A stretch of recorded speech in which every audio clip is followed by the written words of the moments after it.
Satu lagi drone mengenai Romania. Kali ini dari Ukraine. Tetapi mungkin ada campur tangan Rusia juga. Mari kita jelaskan isu ini. Pada 5 Jun, sebuah drone Ukraine telah meletup di pelabuhan Konstanta, Romania di Laut Hitam selepas terlepas kawalan Ukraine akibat gangguan elektromagnetik dari Rusia. Ia adalah sebuah drone laut yang dikenali sebagai Magura. Sejak Ukraine menggunakannya, beberapa daripadanya telah berakhir di setiap sudut Laut Hitam, termasuk jatuh ke tangan Rusia. Beberapa hari sebelum itu, pada 29 Mei, sebuah drone Rusia pula telah mengenai sebuah kondominium di Galati, Romania.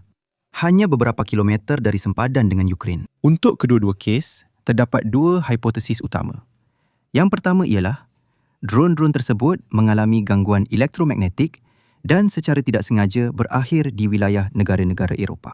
Hipotesis yang satu lagi ialah, ia merupakan tindakan sengaja oleh pihak Rusia untuk menguji pertahanan Eropah dan keupayaan mereka untuk bertindak balas. Sebagai contoh, dalam kes drone di Galati pada akhir Mei yang menyerang kondominium itu, kumpulan penganalisis tentera Romania dari Getica telah menilai bahawa berdasarkan trajektori, ketinggian penerbangan, manuver mengelak dan pergerakan untuk bersembunyi daripada radar adalah wajar untuk menganggap bahawa serangan itu memang disengajakan. Kepada ini ditambah satu lagi butiran yang kurang meyakinkan. Medvedev, naib pengerusi Majlis Keselamatan Rusia yang terkenal dengan nada agresif dan provokatif terhadap negara-negara Eropah, telah memperbaharui serangan lisan beliau. Dari sudut pandang beliau, Kesatuan Eropah menyokong Ukraine. Jadi setiap insiden seperti ini bukanlah tanggungjawab Rusia, tetapi negara-negara Eropah. Dan beliau menyatakan bahawa ini hanyalah permulaan.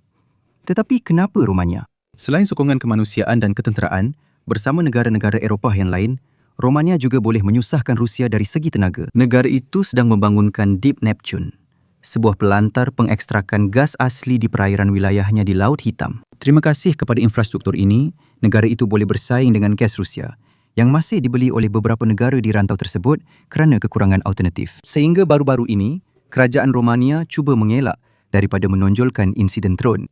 Malah bekas Panglima Tertinggi Angkatan Tentera Ukraine, Zaluzny, telah menceritakan bagaimana pihak berkuasa tentera Romania pernah memintanya untuk tidak bercakap tentang drone Rusia yang jatuh di Romania. Tetapi kejadian-kejadian ini kini semakin meningkat dan secara amnya, Kesatuan Eropah semakin kurang bertolak ansur. Selain itu, drone-drone mula menyebabkan kerosakan yang lebih besar, seperti dalam kes terbaru di Galati di mana 2 orang telah cedera. Sebagai kesimpulan, dengan menyusun semua elemen, hipotesis bahawa insiden-insiden terbaru ini sengaja dilakukan oleh pihak Rusia menjadi semakin kukuh, terutamanya kerana kejadian-kejadian ini berlaku dalam jarak masa yang dekat. Dan anda? Apa pendapat anda? Seperti biasa, maklumat lanjut boleh didapati di ruangan komen atau dalam penyerangan.